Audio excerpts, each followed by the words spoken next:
I got to tell you, you look basically the same as you did when I met you back in 1960. Danny, I'm awful sorry about your eyesight. You know, by the way, I couldn't attend the premiere in 1957 because I was too young. I just wanted I to... was too, but...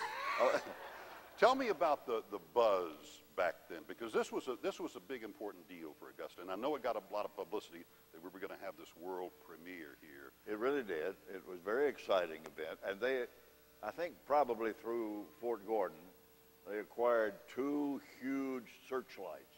Yeah. That they put on the center median right in front of the Miller, and they had these big searchlights going. It was very Hollywood. Yeah.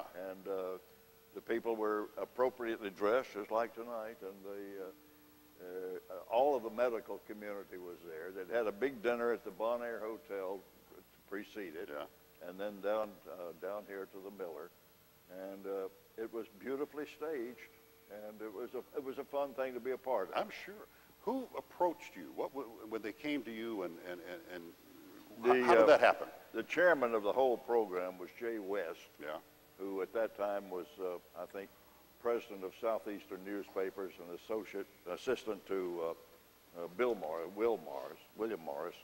And I had known Jay in Tennessee. He was basically responsible for me coming to Augusta. Really? And then he got me to do the MC for the thing. And, you know, as you well know, recognition is one of the most important things that we live by in the business. Yeah. And that probably for me was one of the best points of recognition in my introduction, because I'd only been at Augusta 1 year, and that kind of set the mark for me. Yeah, and you see, you'd already established yourself as somebody who they wanted to do this. Yeah. They said, Jim Davis is the guy to get. Was there a rehearsal or a walkthrough or a blocking for... A little bit of a blocking out, which we kind of did here yesterday. Yeah, well, they pointed us to our seats. Right, they let us where our seats were. But we did the same thing, and none of the principals who were going to be a part of the premiere were here at that time. But we just kind of walked through it and said, so and so will be here. And Jody Shattuck was Miss Georgia, and she was here, but she was not here the preceding night for the walkthrough. And she was one of the ones on stage. Alistair Cook was here. Alistair Cook, I'm sure all of you know, was Master of Ceremonies for the great Omnibus series, which ran on CBS television for so many years, and then Masterpiece Theater. He was also, and I guess I was more taken with him than anybody else, being a broadcaster and being secretly in love with that voice and delivery of his. And he was a delightful individual to get to know. You got to spend some time with him. Yes, spent a good bit of time with him on the day of the premiere. Nunnally Johnson was here. He was the writer, the screenwriter and director for the movie, and he was very good. And those were the 2 principals that were here from the movie itself. What kind of crowd? The Miller Theater, I don't know the seating capacity, but it's big. How was it capacity? 600 something, if I'm not mistaken. It turned out. Yeah, and it was full. And I remember from pictures that a lot of people who couldn't get in, like me, being too young, were outside the theater, seeing what was going on. You know, it was, when you stop and think about it, it was very reasonably priced, but that was 50 years ago, too. What'd you pay? I can't remember. You know, that's the nice thing about being Master of Ceremonies. You never had to pay.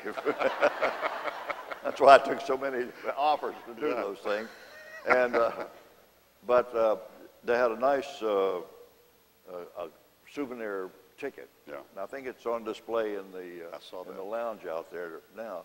And it was very reasonably priced, and most of the proceeds of it went to the Women's Board of University Hospital. Yeah. And I think the whole thing, including the dinner at the Bon Air, was less than $20. Isn't that amazing? Yeah. The ticket I saw out there, the actual price to get in the theater, I think was 75 cents. Yes. And then the other part went to the charity. Right. It's amazing. You know, the movie itself was, it did not go over big with audiences, movie-going audiences. The whole subject matter was just almost too implausible for audiences to accept. And they said that was one of the reviews I'd read recently said that was the reason Alistair Cook was brought in as a narrator to lend something of an excitement and a dignity to the show, because the whole plot was just too unbelievable. Yeah, almost too. It didn't work for fiction. Right, that's right. Yeah. Nowadays, it would probably be great fiction. You know? Yeah. Well, tell me a little bit about the reception that you were talking about. Well, what went on there? The reception at the Bon Air and here, of course, at the Miller was equally good. The principals were involved, mainly the two doctors, Harvey Cleckley and Corbett Thigpen. Corbett was the main physician for Chris Sizemore. And incidentally, his son, Mark, and his wife are here tonight, I know. And I don't know whether his son, Wayne, is here or not. But and then he has another son that's a doctor here in town today. So the Thigpen name still goes on. Yeah.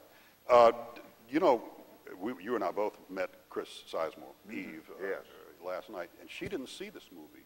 I know. For 20 years after that 1957 release. It's amazing. It is amazing. I'm sure she's probably seen it more than she even wants to now, but yeah. at least I think there was some legalities involved at the time of the show. I'm not sure what all they were, but it was, I think her attorneys had said that she probably shouldn't attend the premiere. Have you watched the movie since then?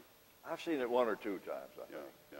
That night did you realize the importance of that for Augusta, and that we would still, did you think 50 years down the road we would still be talking about that No, I didn't. No. I never realized that I was being such a part of something very important.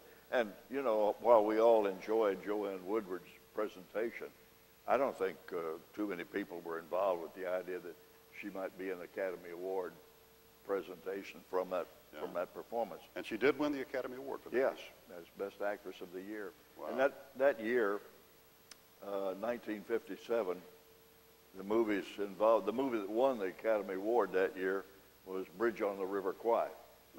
I think it probably took just about every other award. They didn't have any actresses in the Bridge on the River Kwai, so maybe. Well, Jim, you know, I know you and I both would love movies over the years. And my favorite part of a movie is watching the cast of characters and seeing, oh my gosh, look who was a little old bit player there. Yeah, in the little credits, the little names. Little credits. Yeah. And just looking back, and you'll probably notice him. I don't know what part he plays in this movie, but Vince Edwards, who became Ben Casey on television. And, that's a little bit part in it. And so he has a bit part in this movie. Well, that's something. Well, I'm going to get some popcorn, Jim. You want to watch it again? Let's start another 50 years for the Three Faces of Eve. Okay.